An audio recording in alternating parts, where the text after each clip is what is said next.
Красной Армии, увенчавшихся полным разгромом гитлеровской Германии, заявившей о безоговорочной капитуляции, установить, что 9 мая является днем всенародного торжества, праздником Победы.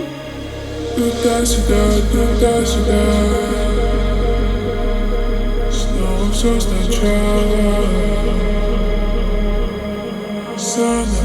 заново, наверное, это все игра, что здесь не обман.